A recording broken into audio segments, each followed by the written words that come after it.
আজ সকাল সকাল কিন্তু দই চিড়া মাখছি, কেন বলো তো? আজকে হচ্ছে দণ্ড মহোৎসব। জয়নিতাই, আজকে তোমাদের সাথে এই ভিডিওতে দেখাবো কিভাবে দই চিড়া মাখলাম এবং কিভাবে ঠাকুরের এই দণ্ড মহোৎসব পালন হলো এবং অন্যান্য দেবালয় আদি দর্শন, অনেক কিছুই এই ভিডিওর মধ্যে থাকবে। তার সঙ্গে আমরা নিতাই চাঁদের মহিমা কীর্তন আলোচনা করার চেষ্টা করব। তোমরা সঙ্গে থাকো এবং সম্পূর্ণ ভিডিওটা দেখতে থাকো। এই অনুষ্ঠানটা কিন্তু পালিত হয় পানিহাটি গ্রামে। তোমরা শিয়ালদা স্টেশন থেকে সোদপুর লোকাল ধরে সেখানে নেমে রিক্সা বা টোটো করে কিন্তু যাওয়া যেতে পারে সেই পানিহাটি, যেখানে রঘুনাথ দাস গোস্বামী পাদকে নিতাই চাঁদ দণ্ড দিয়েছিলেন। এই পানিহাটিতে আছে রাঘব পণ্ডিতের বাড়ি, যার বাড়িতে নিতাই চাঁদ থেকে সেখান থেকেই রঘুনাথ দাস গোস্বামী পাদকে কৃপা করেছিলেন। আমরা 4 জায়গায় মহাপ্রভুর কথা কিন্তু পাই। কোথায়? সচিমায়ের অঙ্গনে, নিতাই নর্তনে, শ্রীবাস অঙ্গনে আর রাঘব ভবনে। এই 4 জায়গায় কিন্তু মহাপ্রভু নিত্যদিন বাধা, সেখানে প্রভু কিন্তু নিত্যদিন আছেন। এই রাঘব পণ্ডিতের বাড়িতেও কিন্তু নিতাই চাঁদ গিয়ে থাকতেন। তোমাদের যদি কারো সুযোগ সুবিধা হয়ে থাকে, অবশ্যই একবার পানিহাটি গ্রাম দর্শন করে এসো। সেখানে গেলে যে নিতাইয়ের করুণা সেই গ্রামের প্রতিটা জায়গায় উপলব্ধি করতে পারবে। আচ্ছা, তোমরা কি জানো রঘুনাথ দাস গোস্বামী পাদকে কেন দণ্ড দিয়েছিল? আচ্ছা, তোমরা যদি জানো তাহলে অবশ্যই আমাকে কমেন্ট বক্সে জানিও। রঘুনাথ মহাপ্রভুর কৃপা প্রাপ্তি করতে চেয়েছিলেন, কিন্তু নিতাই চাঁদকে ছাড়া কি আর মহাপ্রভুর কৃপা প্রাপ্তি করা যায়? তাই জন্য কিন্তু মহাপ্রভু তাকে কৃপা করেননি। বলছেন আগে নিতাই কৃপা, তারপর গৌর কৃপা। নিতাই ভজলে গৌর পাবে, গৌর ভজলে ব্রজে যাবে। যদি নিতাই চাঁদের কৃপা না হয়, তাহলে কি আর তোমরা সেই গৌরধনকে প্রাপ্তি করতে পারবে? তাই জন্য আগে সবার প্রথমে নিতাই চাঁদের কৃপা। নিতাই চাঁদের কৃপা হলেই গৌড়ের কৃপা অচিরাতে হয়ে যায়।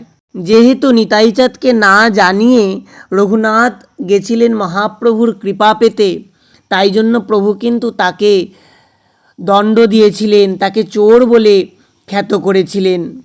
নিতাই চাঁদ যখন জানতে পারলেন যে রঘুনাথ দাস গোস্বামী পাদ এসেছেন, তখন কিন্তু নিতাই চাঁদ তাকে ডাকছেন। শুনি প্রভু কহে চোরা দিলি দর্শন, আয় আয় চোরা তোরে করিব দণ্ডন। বলছেন আয় চোর, আমি তোকে দণ্ড দিব। প্রভু বোলায় তিহ নিকটে না করে গমন, আকর্ষিয়া তারে মাথে ধরিল চরণ। দেখো আমার প্রভু নিতাইয়ের কত করুণা, নিতাই চাঁদের কত কৃপা। তিনি কাছে যান না। কেন কাছে যাচ্ছেন না? বলছেন নিতাই কৃপা না পেয়ে আমি গৌরকে পেতে গেছিলাম। নিজে খুব কুণ্ঠিত লজ্জিত বোধ করছেন, কিন্তু নিতাই চাঁদ তাকে আকর্ষণ করে নিজের কাছে নিয়ে এসে যেই দণ্ডবধ করেছে, নিতাই চাঁদ দুটো তার চরণ কমল তার মাথার উপর তুলে দিয়েছেন। কত কত কৃপা নিতাই চাঁদের। কৌতুকে নিত্যানন্দ সহজে দয়াময়, রঘুনাথে কহে কিছু হইয়া সদয়। নিকটে না আইস চোরা ভাগো দূরে দূরে, আজ লাগি পাইয়াছি দণ্ডিমু তোমারে। অধি চিরা ভালো মনে খাওয়াও মোর গণে। দেখো নিতাই চাঁদ কৃপা করে দণ্ড দিচ্ছেন। নিতাই চাঁদ তো দয়াল ঠাকুর, তিনি আর কি দণ্ড দেবেন? তিনি দণ্ড দিলেন প্রেম দণ্ড। বলছেন তুমি আমার সকল গণকে দই চিরা খাওয়াও। সেদিন থেকেই কিন্তু মালসা ভোগের প্রথা চালু হলো। দধিচিরা মহোৎসব সেদিন থেকেই কিন্তু প্রচার হয়েছে। এর আগে কিন্তু এই মালসা ভোগের প্রথা ছিল না। গৌড়ীয় বৈষ্ণবদের মধ্যেও এই দণ্ড মহোৎসব প্রচলিত হলো। সবাই নিতাই চাঁদের চরণে দই চিরা নিবেদন করে নিতাই চাঁদের কাছে কিন্তু প্রার্থনা করে যে হে প্রভু, তুমি যেরকম রঘুনাথ দাস গোস্বামীকে দণ্ড দিয়েছিলেন, সেই একই প্রকার দণ্ড তুমি আমাকেও দাও। এরপর কিন্তু আমি মধ্যাহ্ন সেরে বেরিয়ে পড়েছিলাম দেবালয় দর্শনে। বালুরঘাটের প্রসিদ্ধ মন্দির বুড়িমা কালী মন্দির, এই মায়ের দর্শনেও একটু গেছিলাম। অনেক দিন হলো মাকে দেখি না, আর বালুরঘাটে আসলে পরে একটু চেষ্টা করি মায়ের দর্শন করার, মাকে প্রণাম জানানোর এবং মায়ের কাছ থেকে কৃষ্ণ ভক্তি চেয়ে নেওয়ার। তো মাকে দর্শন করবার পর কিন্তু আমি আরও অন্যান্য মন্দিরেও গেছিলাম, চলো তোমাদেরকে দেখাবো। তোমরা কিন্তু অবশ্যই জানিও যে তোমরা কে কে পানিহাটিতে গেছো। যদি কেউ পানিহাটিতে গিয়ে থেকো সেটাও আমাকে জানিও, আর যদি পানিহাটির থেকে কেউ দেখো আমার ভিডিও তাহলে অবশ্যই কিন্তু আমাকে জানিও। আর এখানে দেখো একটা হনুমান মন্দির আছে, আজকে তো আর ঢোকা হলো না, যদি অন্য কোনো দিন আসি তবে নিশ্চয়ই তোমাদেরকে কিন্তু দর্শন করাবো। আর দেখো কত সুন্দর মনোরম পরিবেশ, এর মধ্যে দিয়ে ভগবানকে স্মরণ করতে করতে, ভগবানের নাম গুনগুন করে কীর্তন করতে করতে কিন্তু বাইরে ঘুরতে বেশ ভালোই লাগছে। আর গ্রামাঞ্চল আমার অত্যন্ত খুব প্রিয়। যে মন্দিরের দিকে যাচ্ছি এটা একটু গ্রাম সাইড, দেখো কত সুন্দর, চারদিকে বাড়িঘরগুলোও কিন্তু খুব সুন্দর। প্রায় সব ভিডিওতেই তোমাদেরকে বলি যে সাধুসঙ্গ ছাড়া কিন্তু ভগবানকে প্রাপ্তি করা যায় না। যেখানে যাচ্ছি সেখানে গেলে কিছু ভক্ত বৈষ্ণবের সঙ্গে দর্শন হবে, কিছু দেবালয় দর্শন হবে, এর মধ্যে যে কি আনন্দ! এই সময়টাকে বেকার অপচয় করে তো লাভ নেই।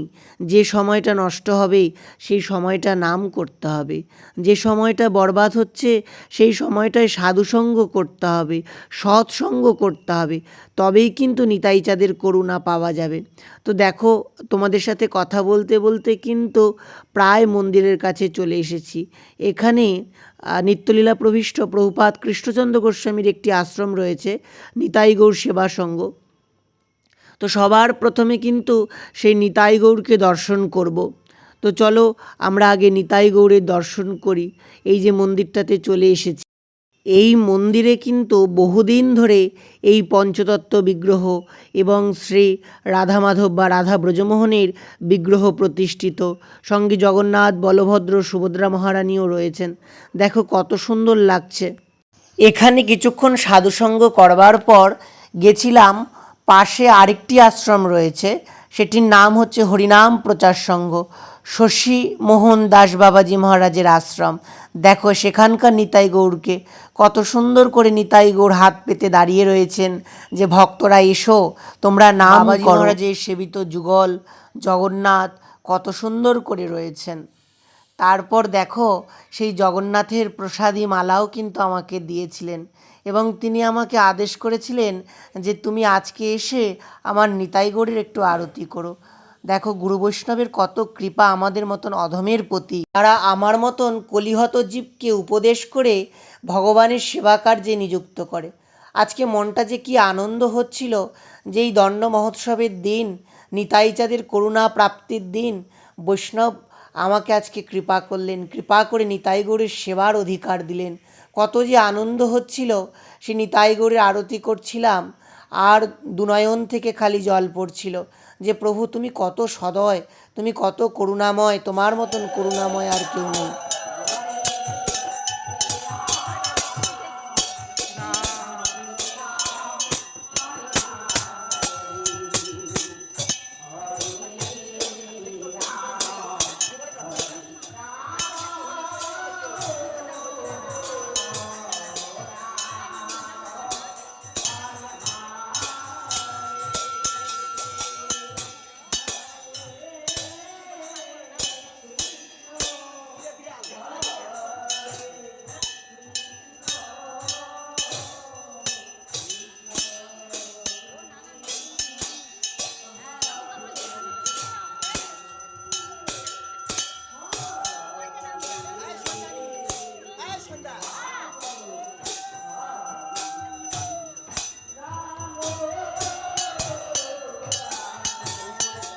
তোমরা আরতি দর্শন করলে এবং বাবাজি মহারাজের এত স্নেহভরা ব্যবহার, সত্যি সেখান থেকে এক আলাদা অনুভূতি নিয়ে কিন্তু বাড়িতে ফিরেছিলাম যে বৈষ্ণবের কৃপা কী প্রকার, এবং বৈষ্ণবের কৃপা হলে নিতাই গৌর অচিরাতে কৃপা করেন।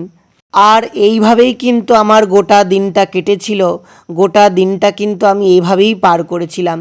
তোমরা অবশ্যই জানিও যে এই ভিডিওটা তোমাদের কেমন লেগেছে। যদি ভালো লাগে তোমরা কিন্তু অবশ্যই একটা লাইক করো। যারা নতুন দেখছো বা যারা নতুন চ্যানেলে এসেছো, আমার চ্যানেলটা কিন্তু সাবস্ক্রাইব করতে ভুলো না। আর যে বেল আইকনটা আছে ওটাতে কিন্তু অবশ্যই প্রেস করো এরকম নতুনত্ব আরও ভিডিও পেতে। তোমরা সবাই ভালো থাকো, নিতাই গৌড়ের ভজনে থাকো, নিতাই গৌড়ের নামে থাকো, রাধারানীর নামে থাকো, এটাই তোমাদেরকে বলবো। জয় জয় শ্রী রাধে, জয় জয় শ্রী রাধে, জয় জয় শ্রী রাধে।